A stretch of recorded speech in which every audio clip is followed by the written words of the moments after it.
My boss's son fired me the second he took control of the company. We don't need people like you anymore, he said. I just smiled and nodded politely. The very next day his father was screaming at him. What the hell were you thinking? Did you even look at the contracts? Because the agreement. We don't need people like you anymore. Connor Mitchell said it without even looking up from his laptop.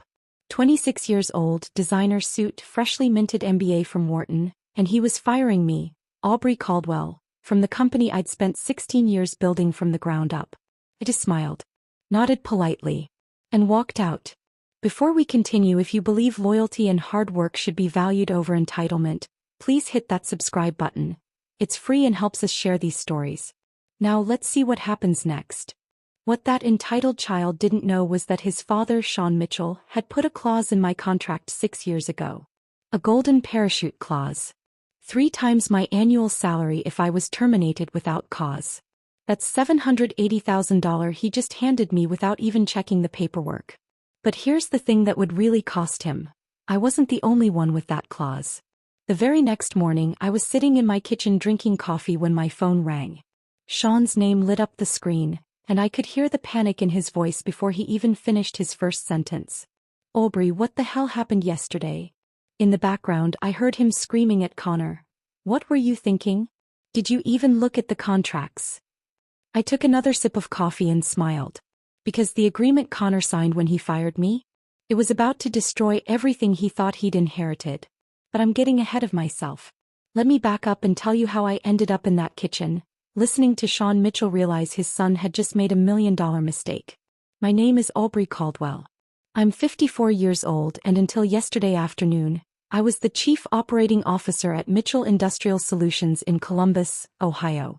We manufacture precision automation equipment for automotive plants across the country, the kind of machinery that keeps assembly lines running 24 hours a day without breaking down. It's not glamorous work. Nobody writes magazine articles about industrial equipment or gives TED Talks about production efficiency.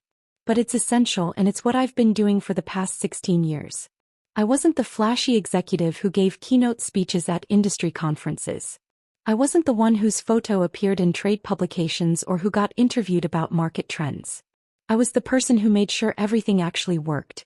The one suppliers called at midnight when they had questions about specifications. The one who knew every employee's name and remembered that Marcus's daughter was starting college this year, that Rachel's mother had Alzheimer's, that Denise was saving up for a down payment on a house. My late husband James used to joke that I ran Mitchell Industrial the way I ran our household, with quiet efficiency and a stubborn refusal to let anything fall through the cracks. He'd been dead for 16 years now, killed in a car accident on a rainy November evening when our daughters Emma and Sophie were still in high school. 15 and 17 years old, and suddenly they didn't have a father anymore. The grief nearly destroyed me. I spent months moving through life like I was underwater, everything muffled and distant and wrong. James had been the fun parent, the one who made pancakes on Saturday mornings and knew all the words to Disney songs and could make the girls laugh even when they were being difficult teenagers. I was the practical one, the scheduler, the one who made sure homework got done and bills got paid on time. When he died, I had to become both. And I barely managed to be one. Sean Mitchell hired me 3 months after the accident, when I was 38 years old and desperate for something to pour myself into besides that crushing, endless sadness. I showed up to the interview in a borrowed suit because I'd lost so much weight my own clothes hung off me like I was a child playing dress-up. My resume was impressive on paper. Operations management experience, mechanical engineering degree from Ohio State, proven track record of streamlining production processes. But Sean didn't hire me for my credentials. He hired me because he saw something in my eyes that day. Hunger. Desperation. The kind of determination that comes from having no safety net and everything to prove. I don't need someone who wants this job, he told me, leaning back in his chair in the cramped office that would later become mine. I need someone who can't afford to fail at it. That's the person who'll help me build something that lasts. He'd been right. Within 3 years, I'd streamlined our production process, cutting waste by 30% without sacrificing quality. I'd established relationships with every major automotive manufacturer in the Midwest, learning their needs and their pain points and exactly what they expected from their suppliers. I'd helped grow Mitchell Industrial from a struggling $2 million operation that was barely keeping the lights on to a $15 million success story with contracts stretching from Detroit to Kentucky. Sean promoted me to Chief Operating Officer when I was 43 years old, making me one of the few women in operations leadership in our industry. Came with a title, a raise, and a corner office with windows that actually opened. But more than that, it came with respect. The kind of respect you can't buy or fake or demand. The kind you have to earn through years of showing up early, staying late, and consistently delivering results. It wasn't friendship exactly. Sean kept professional boundaries, never invited me to family dinners or weekend barbecues, never asked about my personal life beyond polite inquiries about how my daughters were doing. But there was something deeper than friendship between us. A mutual understanding. A recognition that we were both builders, both people who took pride in creating something solid and reliable in a world that increasingly valued flash over substance. When my youngest daughter Sophie got accepted to Northwestern University but the financial aid package wasn't enough, Sean personally restructured my compensation package to make it possible. No big announcement, no fanfare, just a quiet conversation in his office one afternoon and updated paperwork that gave my daughter the education she deserved. I tried to thank him, but he'd waved me off. Your work speaks for itself, Aubrey. This is just making sure the numbers reflect that. When his wife Marie battled breast cancer 5 years ago, I returned the favor in the only way I knew how. I coordinated the entire company's schedule so Sean could be with her for every chemotherapy session, every doctor's appointment, every bad day when she couldn't get out of bed and needed him beside her. We juggled meetings and rearranged production schedules and made it work because that's what you do for people who matter. Marie survived, thank God. And Sean never forgot what I'd done during those awful months.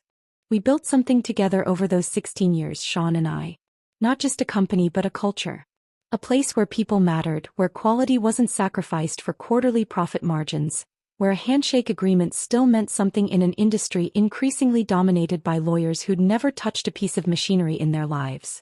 My daughters grew up during those years. Emma became a nurse, working nights in the ICU at Cleveland Clinic and calling me every Sunday morning like clockwork. Sophie became a third-grade teacher in Chicago, sending me photos of her students' artwork and stories about the funny things 6-year-olds say when they're trying to understand the world. Mitchell Industrial became my second family.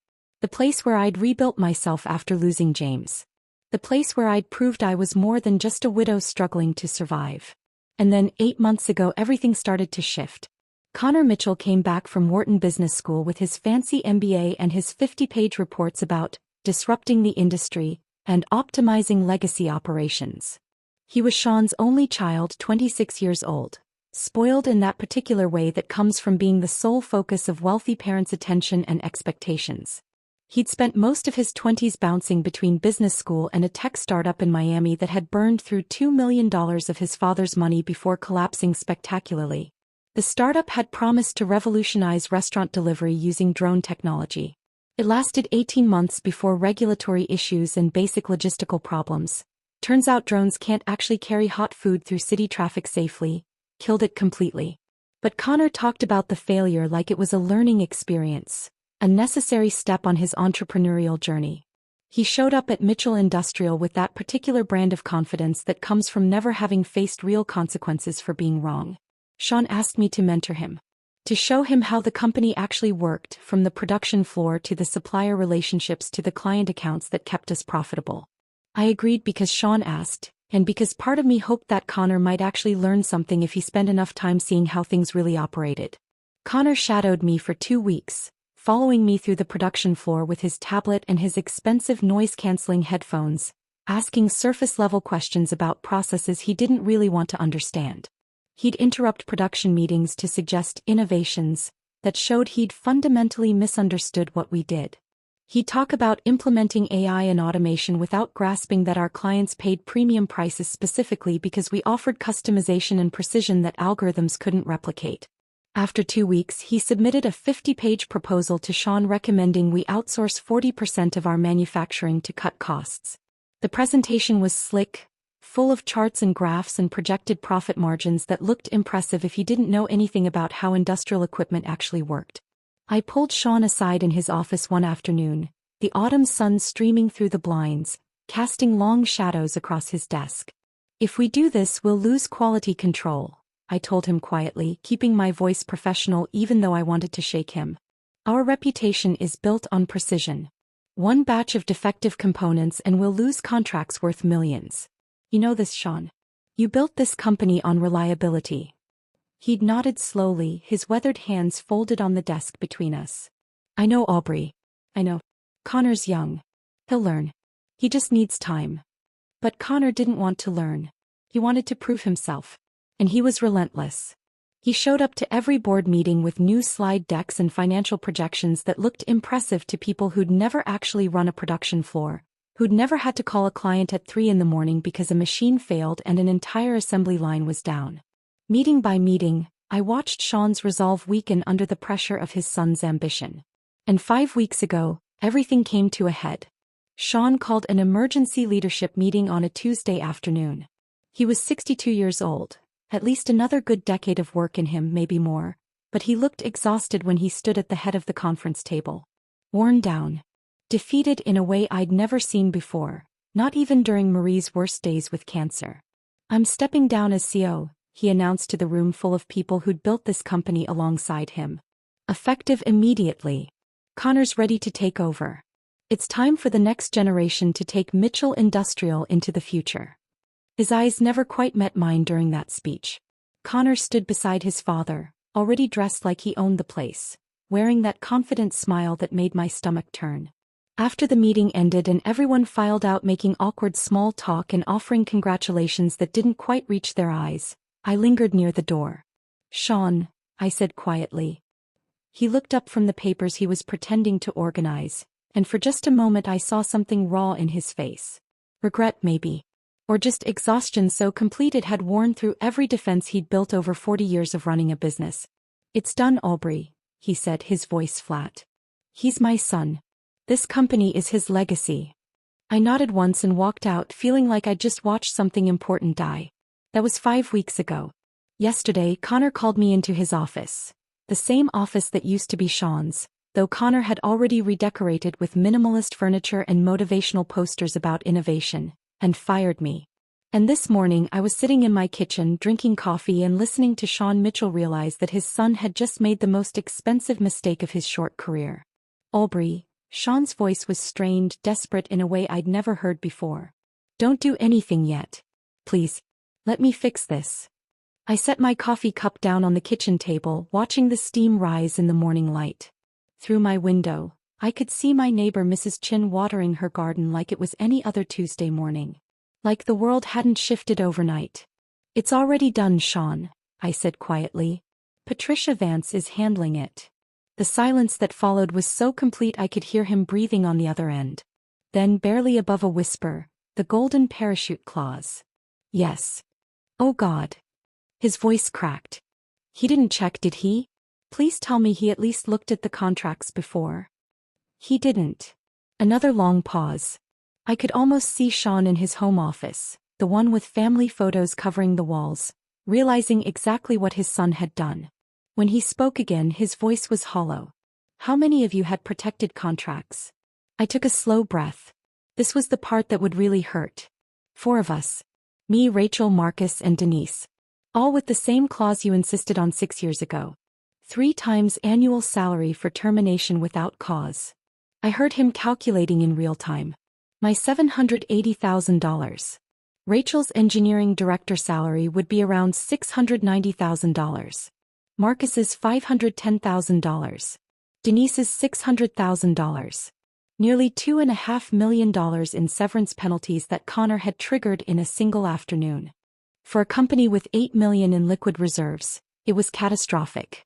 That's not even the worst part, I added, my voice steady. What do you mean? The dread in his question was palpable. Connor terminated all 4 of us without cause and without documentation. No written warnings. No performance improvement plans. No paper trail whatsoever.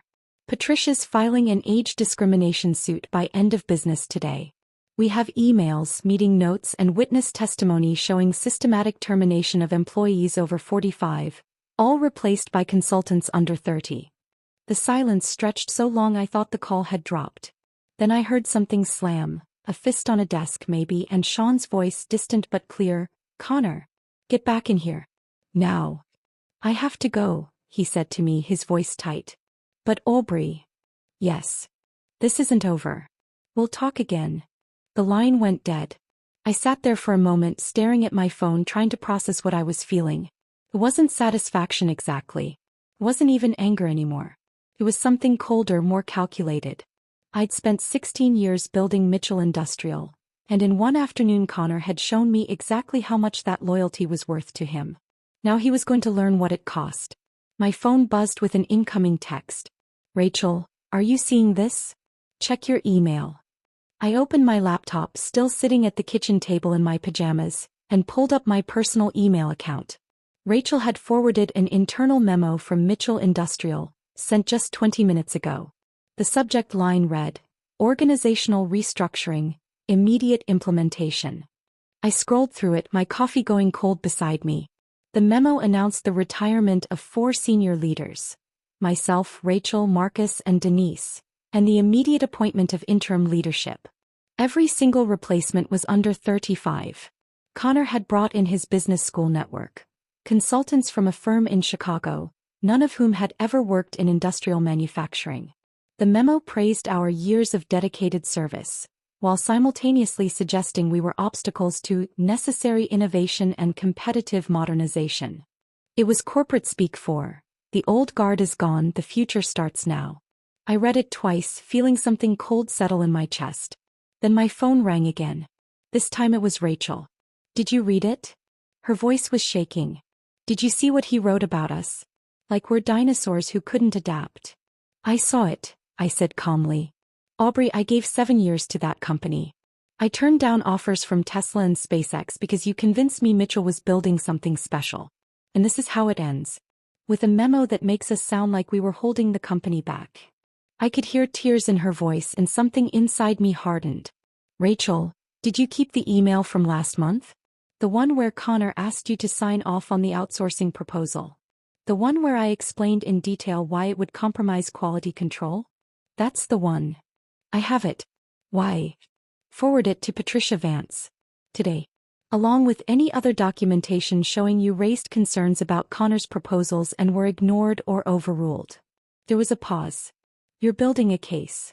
"We're building a case," I corrected. "All of us. This isn't just about the severance money, Rachel. This is about making sure what he did has consequences." After we hung up, I made myself a fresh cup of coffee and opened my laptop again. I drafted an email to Bernard Whitmore, CEO of Apex Automation Technologies. Bernard and I had crossed paths at industry conferences for years. 6 months ago, he'd approached me with an offer: a significant salary increase and an equity stake if I'd consider leaving Mitchell Industrial. I'd declined out of loyalty to Sean. I'd kept Bernard's business card though. Filed it away in my desk drawer just in case. Now I pulled up his contact information and started typing. "Bernard, I hope this email finds you well. I'm writing to follow up on our conversation from the spring. My circumstances have changed and I'd be interested in discussing the opportunity you mentioned. Would you have time for a call this week? Best regards, Aubrey." I hit send before I could second-guess myself. Then I called Marcus.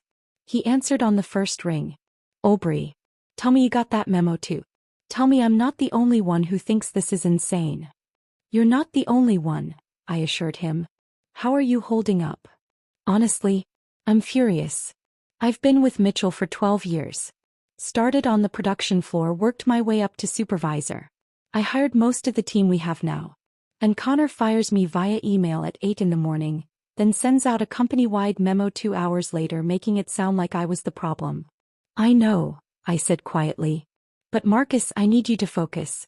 Do you have documentation? Performance reviews, emails showing your work quality, anything that proves you were doing your job well?" "I have everything. I keep copies of all my quarterly reviews." "Why?" "Because we're going to need it. Patricia Vance is building a case, and the more documentation we have showing we were terminated without cause, the stronger our position." "You think we can actually win this?" I thought about Connor sitting in that office yesterday, barely looking at me as he fired me. Thought about the arrogance in his voice, the assumption that he could just sweep away 16 years of my work like it meant nothing. I think we already have, I said. By late afternoon I'd spoken with Denise as well. She'd been the most emotional of all of us, crying through most of our phone call. Mitchell Industrial wasn't just a job for her. It was where she'd rebuilt her life after a difficult divorce 5 years ago. The quality control lab was her kingdom, and Connor had given it to a 29-year-old consultant who'd never worked in manufacturing quality assurance. What am I supposed to do now? She asked, her voice breaking. I'm 51 years old, Aubrey. Who's going to hire me? Someone who values experience, I told her firmly. And Denise, this isn't over. We're going to fight this. All of us together. That evening I sat down with Patricia Vance via video call. She'd spent the day reviewing all 4 of our employment contracts, along with the documentation we'd sent over. This is even better than I thought, she said, adjusting her glasses as she looked at her screen. Connor Mitchell didn't just violate your contracts. He created a textbook case of age discrimination.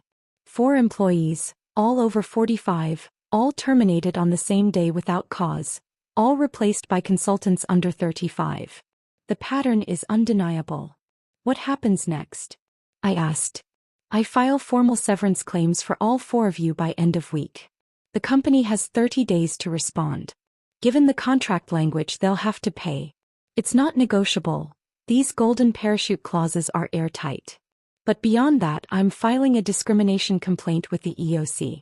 That investigation will take longer, but it puts additional pressure on Mitchell Industrial. And if they fight it? Patricia smiled. Then we take them to court where discovery will be very interesting. Every email, every meeting note, every decision Connor made in his 5 weeks as CEO becomes part of the public record. Companies usually settle rather than face that kind of exposure. After the call ended, I sat in my quiet living room as darkness fell outside. My phone buzzed with a text from Sophie. Mom, Emma told me what happened. Are you okay? Do you need me to come home? I smiled, typing back. I'm okay, sweetheart. Really. This is just a change, not a catastrophe. Focus on your students. I'll call you this weekend. But sitting there in the darkness, I realized something had shifted inside me. Yesterday, when Connor fired me, I'd felt shock and betrayal. Today I felt something different. Clarity. For 16 years, I'd poured everything into Mitchell Industrial. My time, my expertise, my loyalty. I'd sacrificed weekends and holidays. I'd missed Emma's nursing school graduation because we had a client crisis. I'd postponed vacations because production schedules couldn't wait. And Connor Mitchell had dismissed all of it in 5 words. We don't need you anymore. Fine. He'd learn soon enough exactly what he'd lost. My phone lit up with an email notification. Bernard Whitmore had responded, Aubrey, great to hear from you. I'm available tomorrow at 2 p.m. for a call. Looking forward to catching up. Bernard. I closed my laptop and went to bed, but sleep didn't come easily. I kept thinking about the production floor at Mitchell Industrial, about the equipment I'd maintained and the systems I'd built and the people I'd trained. I thought about Crawford Automotive's contract renewal coming up in 6 weeks, and how Connor's consultants had no idea how to handle that relationship. I thought about all the institutional knowledge that had walked out the door yesterday, and how long it would take Connor to realize what he'd lost. Somewhere across town, in the house he'd grown up in, Connor Mitchell was probably celebrating his first day as CEO. Probably convinced he'd made the tough decisions necessary to modernize the company. He had no idea what was coming. The next morning I woke at 5:30 out of pure habit. My body didn't care that I no longer had a job to go to.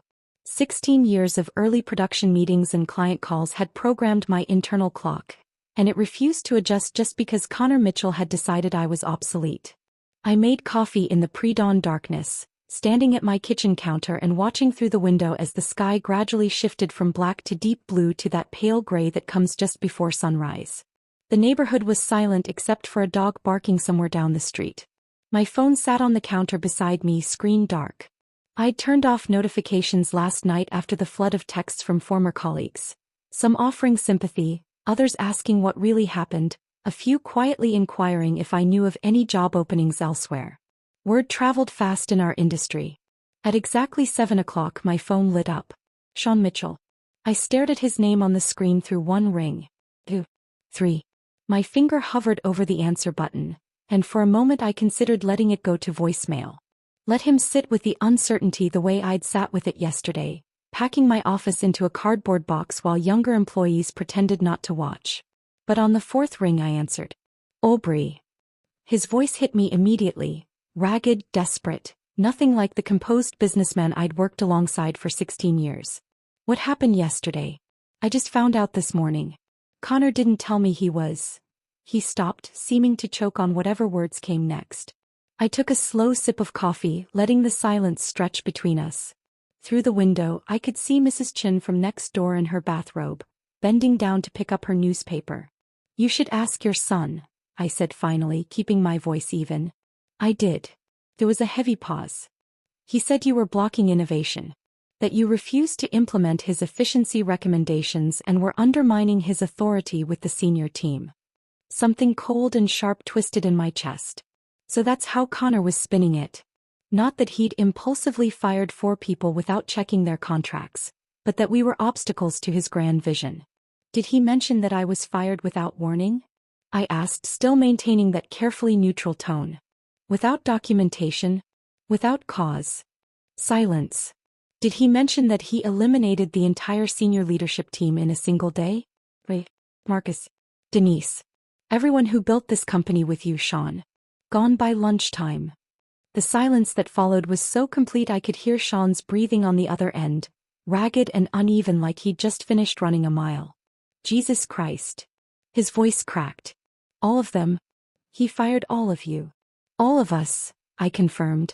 Then I heard it, something slamming in the background. A fist hitting a desk maybe, or a hand slapping against a wall. Sean's voice came through, distant but clear, shouting, Connor. Get in here. Now. There was rustling, movement, maybe a door opening. Then Sean was back on the line, his breathing harsh. Aubrey, listen to me. Don't do anything yet. Please. Just give me 24 hours to fix this. I can reverse the terminations, put everyone back in their positions, make this right. It's already done, Sean. I set my coffee cup down on the counter with a soft click. Patricia Vance is handling it. His exhale was long and shaky, and I could picture him closing his eyes, pinching the bridge of his nose the way he did when dealing with particularly bad news from a supplier or client. The golden parachute clause, he said quietly. Oh God, Aubrey, please tell me he at least checked the contracts first. Please tell me he didn't just. He didn't. Another pause, this one filled with the sound of Sean's realization settling in. When he spoke again, his voice was barely above a whisper. How many of you had protected contracts? I watched a bird land on my back fence, small and brown and utterly unconcerned with the conversation that was about to change everything. 4 of us. Me, Rachel, Marcus, and Denise. All with the same clause you insisted on 6 years ago when Apex tried to poach me. 3 times annual salary for termination without cause. I could almost hear him calculating. My $780,000. Rachel's $690,000. Marcus's $510,000. Denise's $600,000. The numbers adding up in his head, each one another nail in the coffin of his son's brief tenure as CEO. The silence stretched so long I genuinely thought he might have hung up. That's nearly $2.6 million, he finally said, his voice hollow. Yes. For a company with $8 million in liquid reserves, it wasn't just expensive. It was catastrophic. But I wasn't finished. That's not even the worst part, Sean. What do you mean? The dread in his voice was palpable, like he was bracing for another blow. I picked up my coffee cup again, wrapping both hands around it even though it was a warm October morning and I didn't need the heat. Old habits. Connor terminated all 4 of us without cause and without documentation. No written warnings. No performance improvement plans. No email trail showing we were underperforming or refusing to follow directives. Nothing. Just walked us out the door. I paused, letting that sink in. Patricia's filing an age discrimination suit this afternoon. We have emails showing Connor specifically targeted employees over 45. We have meeting notes where he referred to the senior team as legacy deadweight.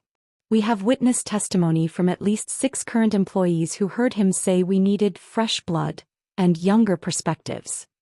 The silence on the other end was deafening. I could picture Sean in his home office, the room he'd retreated to after stepping down as CEO, The space filled with photos of Marie and Connor at various ages, industry awards collecting dust on shelves, the desk where he'd built a company from nothing over 4 decades. All of it potentially destroyed because his son couldn't be bothered to read a contract before signing termination papers. When Sean finally spoke, his voice was cold in a way I'd never heard before. Not angry. Not desperate. Just cold and flat and done. "I'll call you back." The line went dead. I stood there in my kitchen, phone in hand, watching the sky continue to brighten outside my window. Part of me felt vindicated. Part of me just felt tired. Then I did something I'd been thinking about since yesterday afternoon, when I'd sat in my car with that cardboard box of personal items and realized my entire professional identity had just been packed into a container small enough to fit in a trunk. I scrolled through my contacts and found a name I'd saved 6 months ago but never called. Bernard Whitmore. CEO of Apex Automation Technologies. Mitchell Industrial's biggest competitor. He answered on the second ring, his voice warm and unsurprised. "Aubrey Caldwell. I was wondering when you'd reach out." I smiled despite myself. "Still interested in that conversation we had in Detroit? About you joining Apex?" He didn't even hesitate. "Absolutely. When can you start?" 3 months, I said, walking to my kitchen table and sitting down with my coffee. "After my severance clears and my non-compete clause expires." "And your team?" Bernard asked, and I could hear the shift in his tone, from friendly to business. "Rachel, Marcus, Denise. You think they'd come with you?" I thought about the text from last night. About Rachel's message, "I can't believe he did this to us." About Marcus writing, 12 years and I get fired by email." About Denise's simple, "I don't know what to do." People who'd given everything to Mitchell Industrial, only to be dismissed like outdated equipment. "I think they're going to be very motivated to explore new opportunities," I said carefully. Bernard was quiet for a moment, and I could almost hear him thinking, calculating what it would mean to bring on Mitchell Industrial's entire senior leadership team. The institutional knowledge alone was worth millions. The client relationships, supplier connections, production expertise. It was everything a competitor would want. "Send me your resume," he said finally. "And if they're interested. We'll set up formal interviews, but between you and me, Aubrey, I've been trying to hire you for 6 months. This is just the excuse I needed."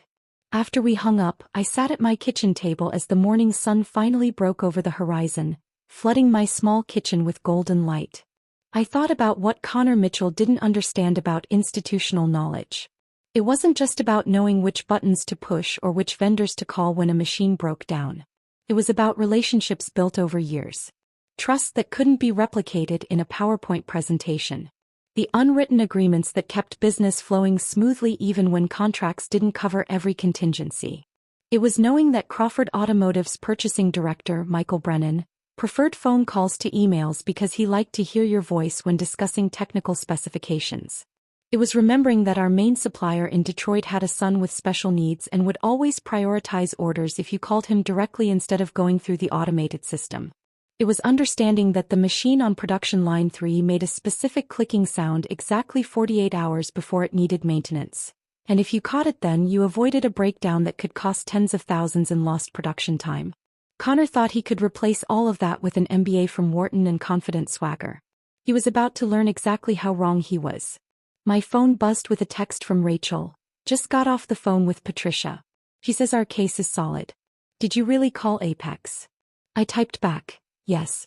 Sending you Bernard's contact info now. Call him."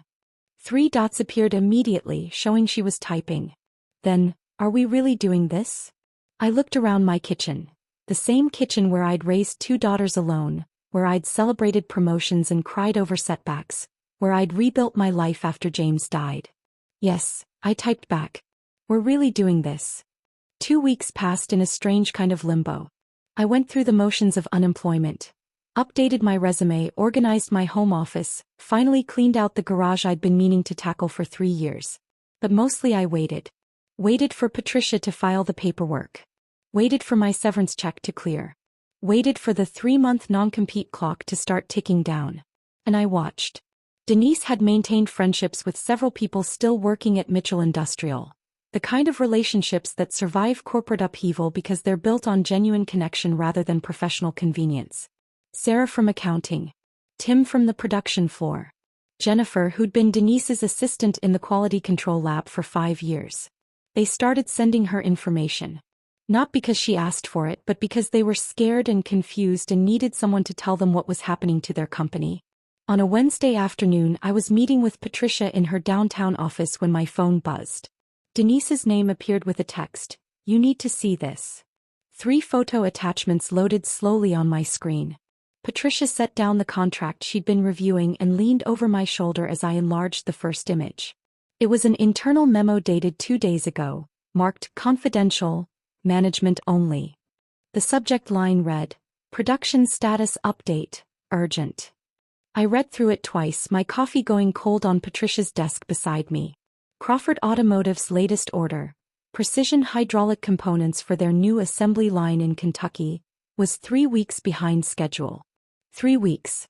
The memo blamed transition challenges and legacy system inefficiencies, which was corporate speak for, "Nobody here knows what they're doing anymore." The second photo was worse. A quality control report showing that a shipment to Detroit had failed inspection. Defective components.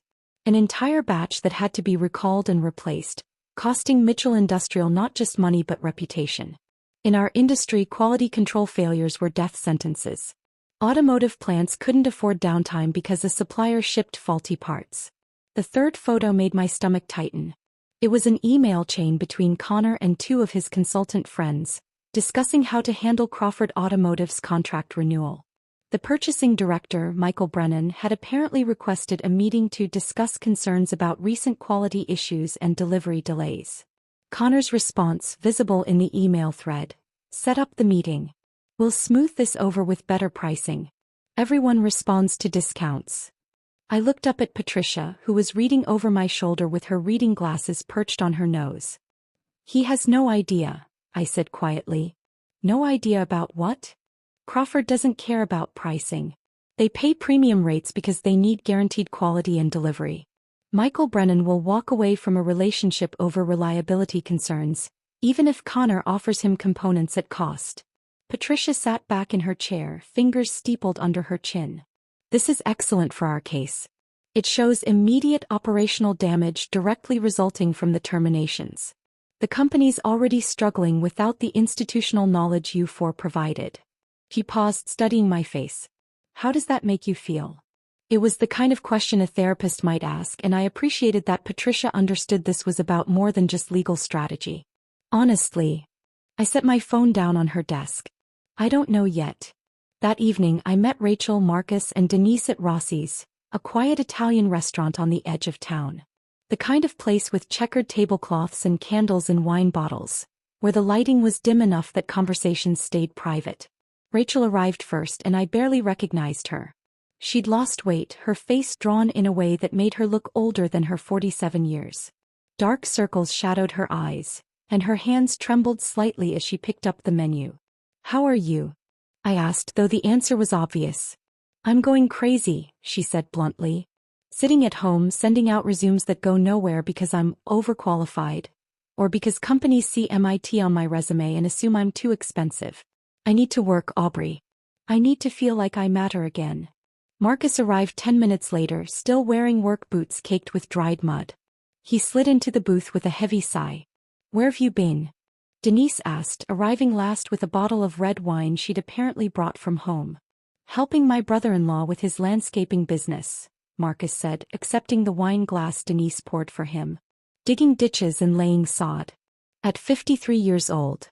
My wife keeps asking when I'm going to find a real job again, and I don't know what to tell her." The server came by to take our orders and we made small talk until he left. Then the conversation turned serious. "I can't do this anymore," Rachel said, her voice low but intense. "Watch from the sidelines while Connor destroys everything we built. I need to work. I need to matter." I looked at each of them, people I'd worked alongside for years, people I'd hired and promoted and trusted. People who'd given everything to Mitchell Industrial and been discarded like they were nothing. I took a breath and made the decision I'd been wrestling with for 2 weeks. "I've accepted a position with Apex Automation," I said quietly. "Chief Operating Officer. Equity stake. Full authority to build my own team." The silence that followed was electric. Denise's wine glass stopped halfway to her lips. Rachel leaned forward, eyes suddenly sharp and focused. Marcus's expression shifted from exhausted resignation to something that looked almost like hope. Bernard Whitmore called me last week, I continued, keeping my voice low even though the nearest occupied table was 20 feet away. He knows what happened at Mitchell. He knows Connor's driving the company into the ground.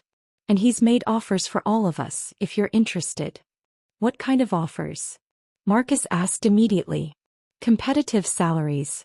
Benefits. For you, Marcus, production management with a team of 20. Rachel, you'd head the engineering division with full R&D budget.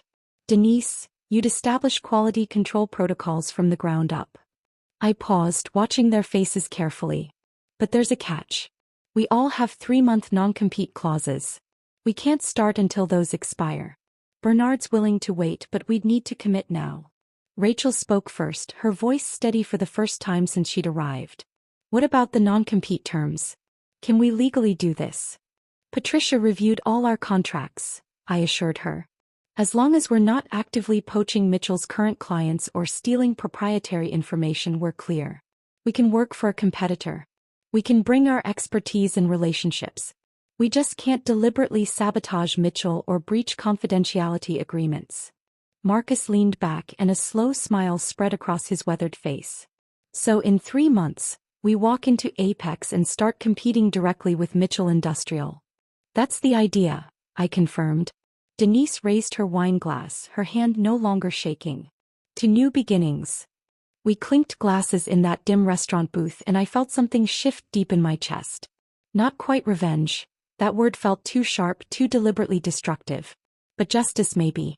Or simply the satisfaction of knowing that the people who'd been thrown away were about to prove their value in a way Connor Mitchell would never forget. The conversation turned practical after that. Timeline discussions. Salary negotiations. Questions about Apex's company culture and Bernard's management style. Rachel wanted to know about R&D budgets. Marcus asked about production capacity and equipment quality. Denise inquired about quality control standards and testing protocols. We ordered food we barely touched and drank wine that went down easier than it should have. For the first time in 2 weeks, I saw hope returning to their faces. Purpose. Direction. But later that night, lying in bed in the darkness of my quiet house, I couldn't silence the small voice in my head asking uncomfortable questions. Was I doing the right thing? Or was I letting anger and hurt cloud my judgment? Thought about Sean. Not Connor but Sean. The man who'd given me a chance when I was drowning in grief. Who'd helped me afford Sophie's college education. Who'd trusted me to help build something meaningful. Was I betraying him by joining his biggest competitor? Or had he betrayed me first by handing control to Connor without protecting the people who'd made his success possible? I picked up my phone from my nightstand, the screen's glow harsh in the darkness. I scrolled through old photos stored in my cloud. Pictures from company events spanning 16 years. A Christmas party from 2015, Sean and Marie smiling beside a decorated tree, me in the background talking to clients. The day we'd landed the Crawford contract, the whole team celebrating in the conference room with cheap champagne and genuine joy. Sean's retirement party 5 weeks ago, where he'd given a speech thanking everyone for their dedication, his hand on Connor's shoulder as he introduced the future of Mitchell Industrial. In one photo, Connor stood beside his father, 26 years old and beaming with confidence. So sure of himself. So certain that inheriting a company meant he'd earned the right to run it. I wondered if he'd ever really fought for anything. If he'd ever faced consequences that couldn't be fixed with his father's money or connections. My phone buzzed, startling me in the darkness. A text from Sophie. Mom just wanted to check in. Emma said you seemed stressed on the phone yesterday. Are you really okay? I stared at the message for a long moment, my daughter's concern reaching across the miles from Chicago to my quiet bedroom in Columbus. I typed back, I'm figuring it out, sweetheart. Don't worry about me. Focus on your students. But after I sent it, I lay there in the darkness, staring at the ceiling and wondering if the path I'd chosen would lead to satisfaction or simply turn me into someone I didn't recognize. Someone who'd spent 16 years building something only to spend the next year tearing it down. The questions didn't go away. They followed me through the next week like shadows, present even when I tried to focus on other things. I threw myself into preparation for Apex, studying their product lines, reviewing their client portfolio, learning the differences between their systems and what I'd worked with at Mitchell Industrial. But late at night, lying in bed staring at the ceiling, I kept coming back to the same uncomfortable truth. Part of me was enjoying watching Mitchell Industrial struggle. And I wasn't sure what that said about who I was becoming. 3 weeks after Connor fired me, my phone rang at 7 in the evening. I was in my home office, surrounded by technical specifications for Apex's new automation line, making notes in the margins about potential improvements. Getting myself up to speed before my official start date in 2 months. The work felt good, purposeful, engaging, a reminder that I was still capable and valuable. When Sean's name appeared on my screen, I almost didn't answer. I'd been avoiding his calls since our last conversation, letting them go to voicemail and listening to his increasingly desperate messages but never calling back. Each message was a variation on the same theme. Please talk to me. We need to fix this. Connor doesn't understand what he's done. But something made me answer this time. Maybe curiosity. Maybe guilt. Maybe just the bone-deep exhaustion that comes from carrying anger for too long. Aubrey. His voice hit me immediately, raw, stripped of every bit of confidence I'd always associated with him. I need your help. I set down my pen carefully, my heart suddenly beating faster. I don't work for Mitchell Industrial anymore, Sean. Your son made that very clear. I know. I know. There was a long pause filled with the sound of him breathing, struggling with something. The board is meeting tomorrow morning. They want to discuss removing Connor from leadership. I said nothing, waiting. But the damage is already done, Aubrey. We're hemorrhaging contracts. Suppliers are walking. Our reputation is in free fall. His voice cracked. We lost the Detroit account this morning. They cited quality concerns and delivery delays. That's $1.2 million annually just gone. I closed my eyes, picturing the Detroit account, one I'd personally managed for 8 years, built from a small trial order into one of our most reliable revenue streams. Connor had destroyed it in 3 weeks. Part of me felt vindicated. Part of me just felt sad. What exactly are you asking me, Sean? Could you come back? The words came out in a rush, like he'd been holding them in and couldn't contain them anymore. Name your terms. Equity stake, board seat, salary, whatever you want. Just come back and help me save this company before Connor destroys it completely. I stood up and walked to the window, looking out at my quiet street. It was early November now, and neighbors were already putting up Christmas lights even though Thanksgiving was still 2 weeks away. Mrs. Chin across the street was wrapping garland around her porch railing. The Johnsons next door had inflatable snowmen on their lawn. Normal people living normal lives, not navigating corporate warfare and moral ambiguity. I can't, Sean, I said quietly. I've already accepted another position. The silence that followed was heavy with all the questions he wasn't asking. With who? He finally said, though something in his tone suggested he already knew the answer. I could have told him everything right then. Could have twisted the knife and explained that I was joining Apex, that Rachel and Marcus and Denise were coming with me, that we'd be competing directly for every contract Mitchell Industrial still held. That Crawford Automotive's purchasing director had already reached out to Bernard about a meeting. But something stopped me. Maybe it was the memory of all those years we'd worked side by side.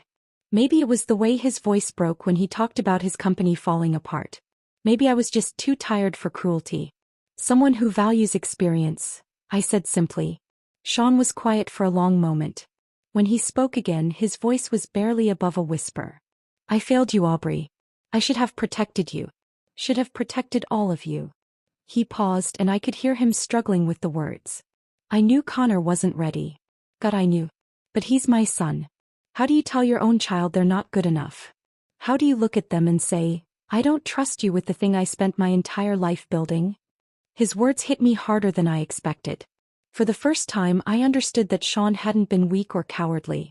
He'd been trapped, caught between his legacy and his love for his son, unable to see a path that honored both.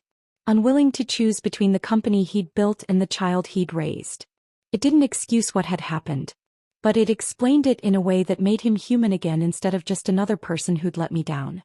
You gave me the tools to protect myself, I said, surprising myself with how gentle my voice sounded. That golden parachute clause, that contract you insisted on 6 years ago, it gave me options. leverage, the ability to walk away with dignity. And to build something even better, Sean said quietly. Yes, I agreed. And to build something even better. After we hung up, I stood at that window for a long time, watching the neighborhood lights flicker on one by one as darkness settled over Columbus. The temperature had dropped and I could see my breath fogging the glass. My phone buzzed with a text from Bernard Whitmore. Crawford Automotive's purchasing director wants to meet next week. Michael Brennan specifically asked if you'd be there. Are you interested? I stared at the message, my thumb hovering over the screen. This was it. The moment where I would cross a line from defensive strategy to active offense. Crawford Automotive was Mitchell Industrial's largest client. $4.5 million in annual revenue, contracts stretching back almost a decade.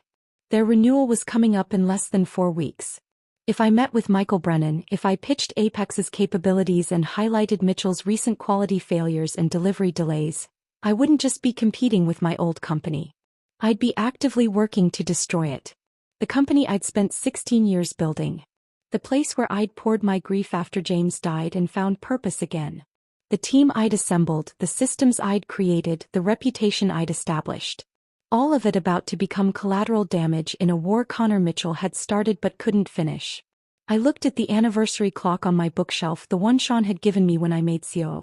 Even in the dim light of my office I could make out the inscription, "To Aubrey, the heart of Mitchell Industrial. With gratitude, Sean Mitchell." Was I still the heart of Mitchell Industrial? Or had that person died the moment Connor said, "We don't need people like you anymore"? I typed back to Bernard, "Set it up. I'll be there." Then I sat down at my desk and opened my laptop, pulling up everything I knew about Crawford Automotive's operations, their pain points, their requirements. I started building the presentation that would win their business, highlighting Apex's quality control protocols, our delivery guarantees, the expertise of our team. The expertise that used to belong to Mitchell Industrial until Connor threw it away. I worked until after midnight, my coffee going cold beside me, my eyes burning from staring at the screen. When I finally closed my laptop, I felt hollowed out. Not satisfied. Not victorious. Just empty. At 2 a.m, I found myself in my kitchen again, unable to sleep. I made chamomile tea I wouldn't drink, just needing something to do with my hands. The anniversary clock sat on the counter where I'd brought it from my office, its brass plate catching the overhead light. I traced the inscription with my finger, remembering the day Sean had presented it to me in front of the entire company. How proud I'd felt. How valued. Was I throwing all of that away for revenge? Or was I just refusing to be a victim? My phone lit up on the counter. A text from Emma sent hours ago that I'd somehow missed. "Mom, I know you're going through a lot. Just remember, you don't owe loyalty to people who didn't value you. Love you." I read it 3 times, then typed back even though it was the middle of the night. "Thank you, sweetheart. I love you too." At 7 a.m, still in my pajamas with dark circles under my eyes from another sleepless night, Emma called. She must have seen that I'd responded to her text at 2 a.m. and gotten worried. "Mom, you sound exhausted. What's going on?" I told her everything. About Sean's call asking me to come back. About Bernard's text regarding Crawford Automotive. About the presentation I'd spent half the night preparing. About how I wasn't sure anymore if I was doing the right thing or just becoming someone I didn't recognize. When I finished, Emma was quiet for a long moment. "Do you want my honest opinion?" she finally asked. "Always." "You're not being vindictive, Mom. You're being smart." Her voice was firm, certain in a way I didn't feel. "Connor made a choice when he fired you. He made a choice when he fired Rachel and Marcus and Denise. And now he gets to live with the consequences of those choices. That's not revenge, that's just reality." Her words settled something in me that had been churning since Sean's call. Maybe she was right. Maybe I wasn't destroying Mitchell Industrial out of spite or anger. Maybe I was just building something new because that's what I did. I built things. I made them work. I created value. And if that meant competing with my old company, taking their clients, proving that Connor Mitchell had made a catastrophic mistake, well, that wasn't revenge. That was just business. The meeting with Crawford Automotive's purchasing director happened on a Tuesday morning in mid-November.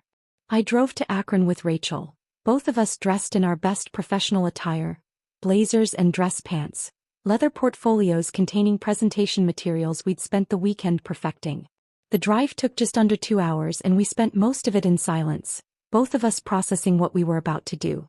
"Are you nervous?" Rachel asked as we pulled into the parking lot of Romano's Steakhouse, the upscale restaurant where Michael Brennan had suggested we meet. "No," I said, turning off the engine. "Are you?" "Terrified," she admitted. "But also, excited? Is that wrong? To be excited about taking down the company we used to work for?" I looked at her. This brilliant engineer who'd turned down offers from Tesla and SpaceX because I'd convinced her Mitchell Industrial was special.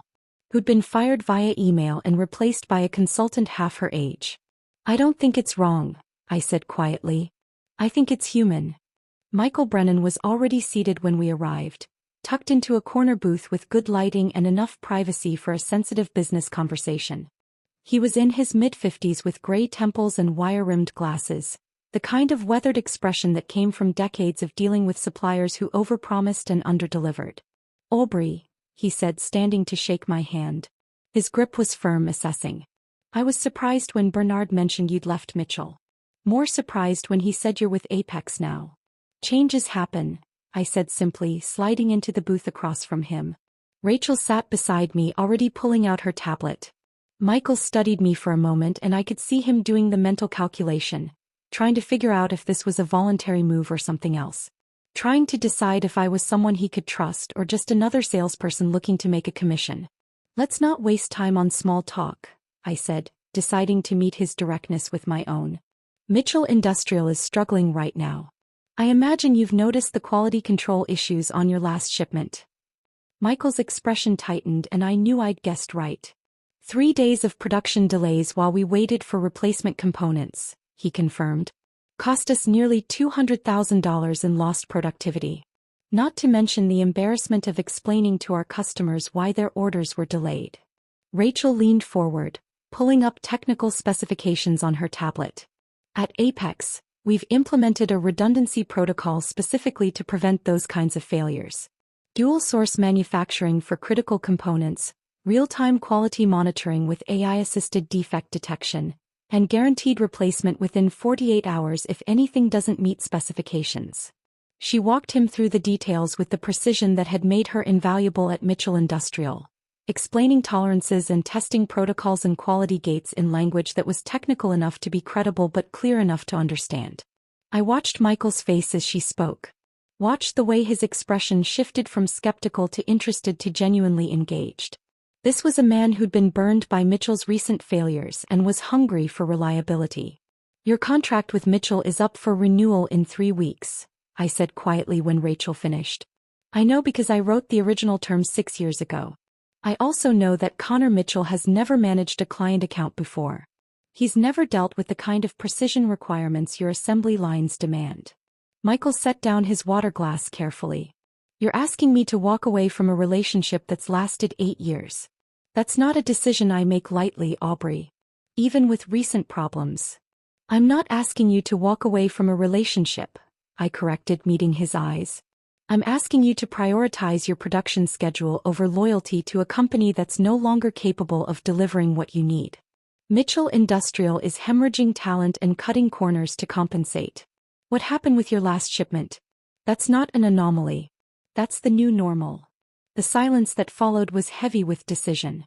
Michael pushed his glasses up on his nose, a gesture I'd seen him make hundreds of times during technical discussions over the years. He was thinking, weighing risks, calculating cost. "Send me a formal proposal," he finally said. "Detailed pricing, delivery schedules, quality guarantees. I'll present it to our procurement team next week." It wasn't a commitment, but it was an opening. As Rachel and I walked back to the car, I felt something settle in my chest. Not quite triumph, but close to it. We'd just taken the first real step in pulling Mitchell Industrial's foundation out from under them. But instead of satisfaction, I felt hollow. Like I'd crossed a line I could never uncross. "That went well," Rachel said, buckling her seatbelt as I started the car. "Yeah," I agreed, my voice flat. She looked at me, concern creasing her forehead. "Are you okay?" "I don't know," I admitted. "Ask me in a few months."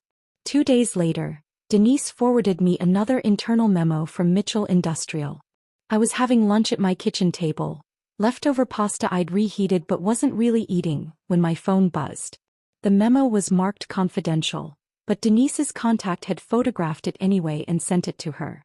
I read it twice, feeling something cold settle in my stomach. The memo detailed emergency cost-cutting measures. 12 more employees were being laid off, mostly from production and quality control. Equipment maintenance was being delayed to preserve cash flow. Most damaging, Mitchell was switching to cheaper component suppliers to reduce costs. Connor was panicking, trying to stop the bleeding by making cuts that would only accelerate the company's decline. Every decision was exactly wrong, made by someone who understood spreadsheets but not manufacturing. You can't delay equipment maintenance without risking breakdowns. You can't cut quality control staff without risking defects. You can't switch to cheaper suppliers without risking inconsistent component quality. But Connor was doing all three at once. That evening Marcus called. His voice was tight with anger. "Did you see Denise's email?" "I saw it," I confirmed, standing at my kitchen window and watching the sun set over my neighbor's roof. "He's going to kill that company," Marcus said. "Every single decision he's making is exactly wrong. And you know what the worst part is? The people still working there, good people we hired and trained, they're the ones who'll suffer when it all collapses." I thought about Tim from the production floor who just bought his first house. About Sarah in accounting who was supporting her elderly mother. About Jennifer, Denise's former assistant, who'd confided in me once that this job had saved her life after her divorce. "We can't save everyone," I said quietly. "I know." Marcus sighed heavily. "But it doesn't make it easier to watch. Once our non-competes expire, we can offer positions to the best people," I said. "It's not much, but it's something." It was a rationalization and we both knew it. We were offering lifeboats while simultaneously drilling holes in the ship. But Marcus accepted it with another heavy sigh, and we ended the call without saying what we were both thinking, that there was blood on our hands too. 3 weeks after my meeting with Michael Brennan, the announcement came through. I was in Bernard's office at Apex headquarters, reviewing production schedules for a different client, when his assistant knocked on the door. "Crawford Automotive just called," she said, her eyes bright with excitement. "They're declining to renew with Mitchell Industrial. They want to move their entire account to us." The room went silent. Bernard looked at me and I looked back, and for a moment neither of us said anything. Then he stood up and hugged me, a brief, professional embrace that still felt surreal. "This is huge, Aubrey," he said, stepping back with his hands on my shoulders. "Crawford's a $4.5 million annual account. You just paid for your entire salary for the next 3 years. We need to make sure we can actually deliver," I said, but my voice sounded distant to my own ears. "We will. With you and Rachel and the team we're building, we'll deliver better than Mitchell ever did." The rest of the afternoon passed in a blur of logistics discussions and capacity planning. By the time I drove home, it was after 7 and full dark outside. I sat in my quiet kitchen with a glass of wine I'd poured but didn't really want, staring at nothing. We'd done it. We'd taken Mitchell Industrial's largest client. Their most important relationship. The contract that represented nearly a third of their annual revenue. I should have felt victorious. Vindicated. Satisfied. Instead, I just felt hollow. My phone rang. Sean's name on the screen. I stared at it through 1 ring. 2, 3, 4. Let it go to voicemail. 10 minutes later it rang again. This time I answered. "I know about Crawford," Sean said. His voice was flat, empty of everything except exhaustion. No greeting. No preamble. Just those 4 words. "Sean. I'm not calling to argue," he cut me off. "I'm calling to tell you that the board voted tonight. Connor's out. I'm back as CEO, at least temporarily, while we figure out how to stop the bleeding." I closed my eyes, gripping my wine glass so hard I was surprised it didn't shatter. "I'm sorry it came to this," I said, and meant it. "Are you?" His voice was sharp now, bitter in a way I'd never heard before. "Because from where I'm sitting, it looks like you're systematically destroying everything we built together." The words hit like a physical blow. "That's not fair," I said quietly. "Isn't it?" Sean's voice cracked. "You took our largest client, Aubrey. You knew exactly how much that contract meant to the company. You knew it would cripple us. And you did it anyway. Connor fired me," I said, my own voice rising despite my efforts to stay calm. He fired Rachel and Marcus and Denise. He destroyed our careers without a second thought. What did you expect us to do? Just disappear quietly? I expected you to be better than this, Sean said. I expected you to be the person I trusted for 16 years. The person who built things instead of tearing them down. The silence that followed was brutal. I am building something, I finally said. Just not for you anymore. Sean didn't respond for a long moment. When he spoke again, his voice was quiet, defeated. I hope it's worth it, Aubrey. I hope whatever you're building is worth watching everything else burn. The line went dead. I sat there in my dark kitchen, phone in hand, wine untouched, and tried to figure out if he was right. I didn't sleep that night. Sean's words kept echoing in my head. I hope whatever you're building is worth watching everything else burn. I lay in bed staring at the ceiling, watching shadows shift as car headlights passed outside my window, and tried to convince myself that I was doing the right thing. That Connor had started this. That I was just protecting myself and my team. That business was business. But the words felt hollow even in my own mind. The next afternoon I was in my home office working on a proposal for another potential Apex client. A mid-sized manufacturer in Pittsburgh that had been using Mitchell Industrial for years, when my doorbell rang. I almost didn't answer it.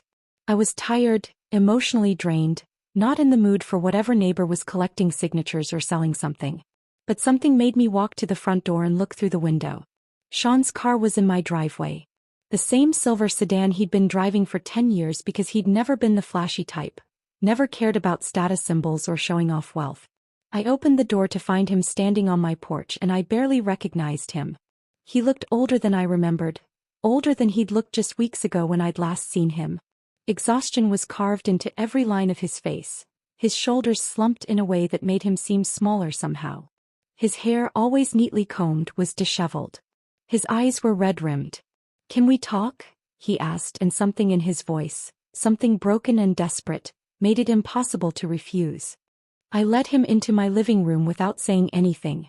The same room where he'd sat 5 years ago after Marie's funeral, accepting casseroles from my daughters and trying not to break down while talking about how much he'd loved his wife. The same couch where we'd celebrated when we'd landed the Crawford contract, toasting with cheap champagne because neither of us cared about expensive things.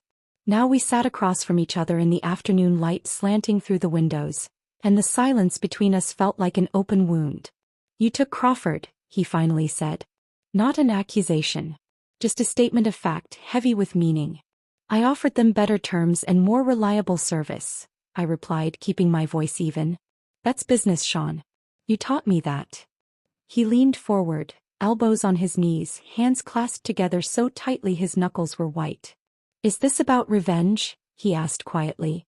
"About making me pay for what Connor did?"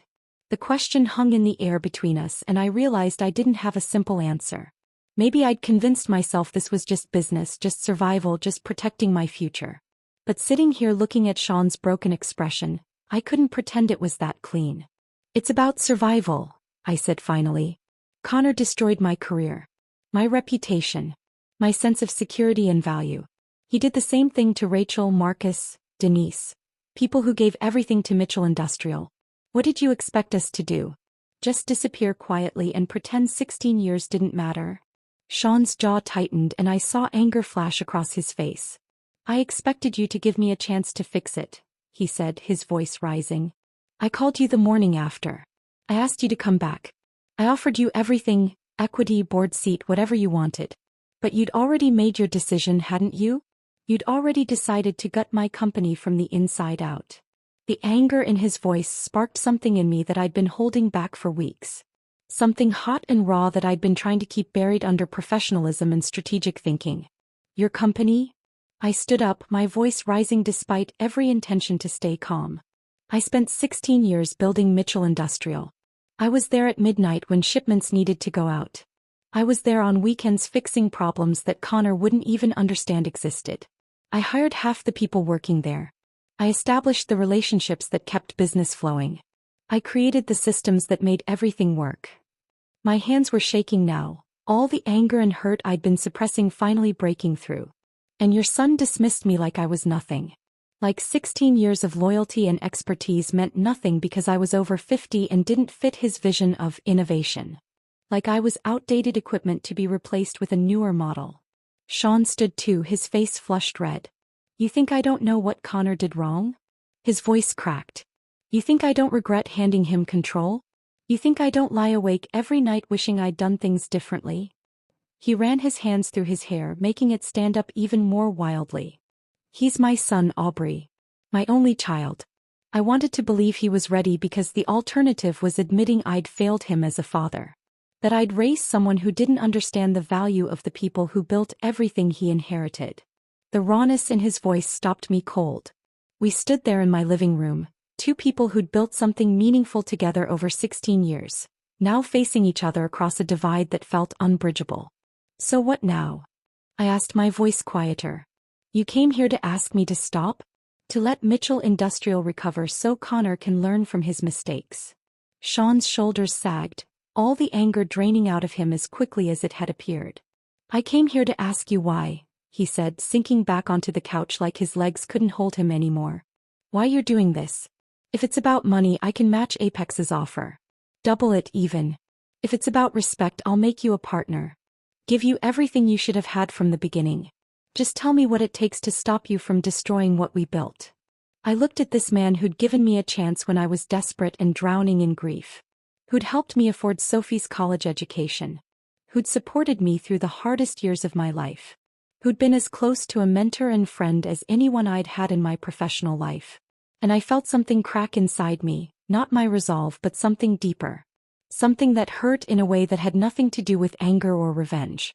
You can't fix this, Sean, I said, my voice barely above a whisper. Because it's not about money or titles or partnership agreements. I sat back down, suddenly exhausted.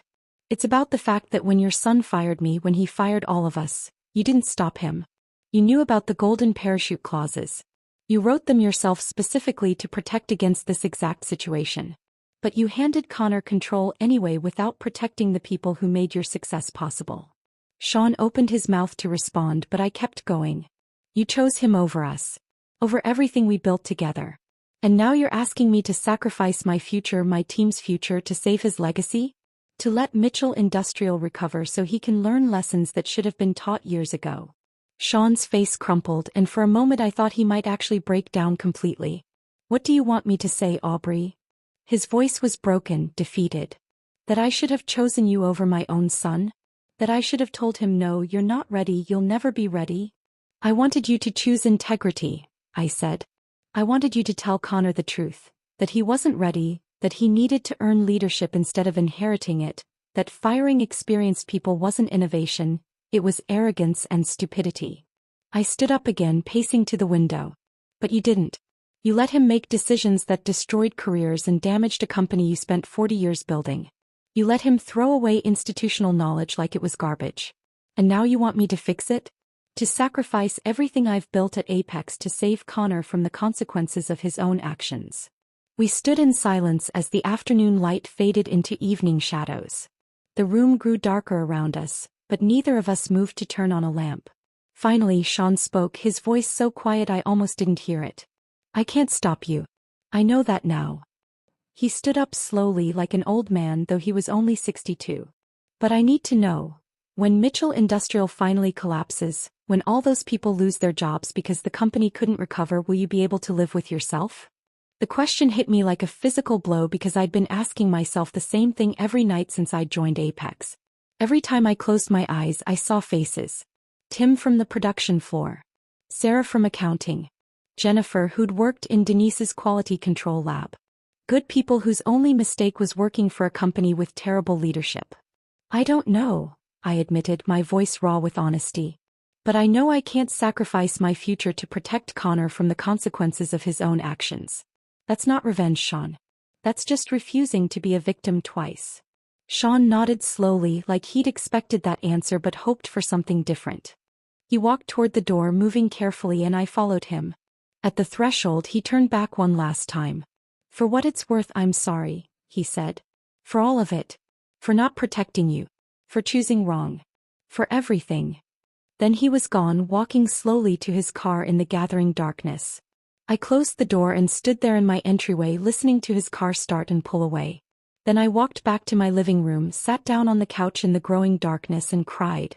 Not the quiet, dignified tears of someone who's sad, but great, heaving sobs that felt like they were tearing something essential out of me. The kind of crying I hadn't done since James died, when grief had overwhelmed everything else. I cried for the company we'd built together. For the relationship that had sustained me through the hardest years of my life. For the version of myself who'd believed that loyalty and hard work mattered more than politics and family connections. I cried until I had nothing left, until my throat was raw and my eyes were swollen and my chest ached from the effort. And when I finally stopped, sitting there in my dark living room with mascara probably streaked down my face, I realized something. I couldn't go back. Even if I wanted to, even if Sean offered me everything he'd promised, I couldn't return to Mitchell Industrial. That door had closed the moment Connor said, "We don't need people like you anymore." All I could do was move forward and hope that what I was building at Apex would somehow make all of this worth it. I eventually got up from that couch, washed my face and went to bed. But sleep didn't come easy, and when it did, it was restless and filled with dreams I couldn't quite remember when I woke up. The next few weeks passed in a blur of activity. My non-compete clause officially expired and I started at Apex full-time. Rachel, Marcus, and Denise joined within days of each other, and we threw ourselves into building something new. Felt good to work again. To have purpose and direction. To be surrounded by people who valued what I brought to the table instead of seeing me as an obstacle to be removed. But I couldn't quite shake the hollow feeling that had settled in my chest since Sean's visit. 3 months after Connor was removed from leadership at Mitchell Industrial, I stood on the observation platform overlooking Apex Automation's production floor. Bernard had renovated this converted warehouse on the east side of Columbus with state-of-the-art equipment. CNC machines that gleamed under industrial lighting, robotic assembly arms that moved with precision, quality control stations staffed by people who actually understood what they were testing. The floor hummed with efficient activity, and I felt a surge of pride watching it all work. Rachel's engineering division occupied the entire second floor. Open workspace filled with computers and prototyping equipment, whiteboards covered in technical drawings that were already generating buzz in industry publications. Marcus ran production with the same meticulous attention to detail that had made him invaluable at Mitchell, but now he had the authority and resources to implement systems he'd only dreamed about before. Denise had established quality control protocols that were quickly becoming the new industry standard. Rigorous testing procedures that caught defects before they ever reached clients. We'd signed 4 major clients in 3 months. Crawford Automotive was just the beginning. My phone buzzed in my pocket. A news alert. Mitchell Industrial Solutions announces financial restructuring amid continued leadership challenges. I clicked through to read the full article, leaning against the railing of the observation platform. The company had laid off 40% of its workforce. Good people I'd known and trained, now scrambling to find new positions in a competitive job market. 2 more major clients had walked away, citing quality concerns and delivery failures. Industry analysts were openly questioning whether Mitchell Industrial could survive the year. Sean had returned as CEO, the article noted, but the damage was too extensive for one person to fix. The company was bringing in outside consultants, selling off non-essential assets, desperately trying to stabilize before complete collapse. And Connor? The article mentioned that he'd enrolled in an executive leadership program at Northwestern and was pursuing opportunities in consulting. I should have felt vindicated. Satisfied. This was exactly what I'd wanted, wasn't it? For Connor to face consequences for his arrogance and stupidity? That I just felt tired. Good news. Bernard appeared beside me, 2 coffee mugs in hand. He passed one to me, black, 2 sugars, exactly how I took it. He'd learned that in our first week working together. Mitchell Industrial is restructuring, I said, showing him my phone. Laying off 40% of their workforce. Bernard scanned the article, his expression neutral. That's unfortunate for the people who still work there. But not unexpected given Connor's decisions.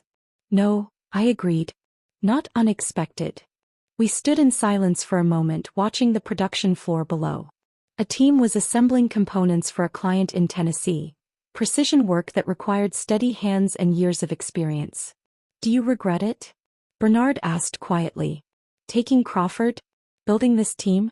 Any of it? I thought about the question carefully. Did I regret it? No, I said finally. But that doesn't mean it feels good. Bernard nodded, understanding in a way that only someone who'd run a business for decades could. Building something new always requires letting go of something old. That doesn't make the letting go easy. That evening, as I was shutting down my computer and preparing to head home, my phone rang. Sean's number. I'd been avoiding his calls since our confrontation, letting them go to voicemail, deleting the messages without listening. But something made me answer this time. Maybe exhaustion. Maybe curiosity. Maybe just the need for closure. I saw the announcement about your fourth client, Sean said without preamble. His voice was quiet, stripped of everything except simple acknowledgement. Congratulations, Aubrey. You've built something impressive in a very short time. Thank you, I replied, genuinely unsure where this conversation was going. I also wanted to tell you. He paused and I could hear him struggling with the words. I'm stepping down. Permanently this time. The board's bringing in outside management to oversee the restructuring. Mitchell Industrial will survive, barely, but it won't be the company we built. It'll be something smaller, leaner, more focused on basic manufacturing rather than precision work. I closed my eyes, feeling the weight of that reality settle over me. I'm sorry, Sean, I said and meant it. Are you? He asked, echoing his bitter question from weeks ago. But this time there was no anger in his voice. Just bone-deep exhaustion and something that might have been acceptance. I am, I said honestly. I never wanted to destroy Mitchell Industrial. I just wanted to survive what Connor did to me. To us. Sean was quiet for a long moment. When he spoke again, his voice was softer. Did I ever tell you why I put that golden parachute clause in your contract? The real reason. You said it was to protect against competitors poaching me. That was part of it, he admitted. But the real reason was insurance. I knew someday I'd have to step back. Health, retirement, whatever. And I wanted to make sure that whoever came after me would think twice before making stupid decisions about the people who made this company work. A sad laugh. I wanted to protect you from exactly what Connor did. I just never imagined my own son would be the threat. It worked, I said softly. Just not the way you planned. No, Sean agreed. Not the way I planned at all. Another pause, this one more comfortable. For what it's worth, I'm sorry, he said. I should have protected you better. Should have protected all of you. Should have told Connor no when he wanted control. Should have been honest about his readiness instead of hoping he'd grow into the role. You gave me the tools to protect myself, I told him and realized I meant it. That contract, that golden parachute clause, it gave me options. Leverage. The ability to walk away with dignity instead of just being discarded. And to build something even better, Sean said quietly. Yes, I agreed. And to build something even better. We sat in silence for a moment. Two people who'd built something meaningful together and watched it nearly collapse, now standing on opposite sides of an industry rivalry that would probably last for years. Take care of yourself, Aubrey. You too, Sean. After I hung up, I stood at my office window for a long time, looking out over Columbus as the sun set and city lights began to flicker on one by one. Then I walked out to the observation platform one more time. The production floor was winding down for the day, second shift coming in, first shift heading home. I watched Marcus doing a final walkthrough, checking equipment, talking to team leads about tomorrow's schedule. Denise was in her lab, finishing up testing on components that would ship out first thing in the morning. Rachel's team was still upstairs, probably working late on a design problem they couldn't quite solve. Bernard appeared beside me again, this time without coffee. Just standing there, hands in his pockets, watching the same scene. You okay? He asked. I thought about the question, really thought about it this time. Was I okay? I'd lost a company I'd spent 16 years building. I'd ended a professional relationship that had defined the most important years of my career. I'd contributed to the downfall of an institution that employed hundreds of families. But I'd also survived. I protected my team. I'd proved that experience and expertise had value, even in an industry increasingly obsessed with youth and innovation. I'd built something new from the ashes of betrayal. I'm getting there, I said finally. 6 months later, I was sitting in my home office on a Saturday morning, updating my LinkedIn profile with Apex's latest client win, when a notification appeared. Connor Mitchell had sent me a connection request. I stared at it for a long moment, my finger hovering over the mouse. Part of me wanted to ignore it, to let him sit with the awkwardness of having reached out to someone he'd so casually dismissed. Part of me wanted to reject it outright, a final middle finger to the person who'd started all of this. But curiosity won out.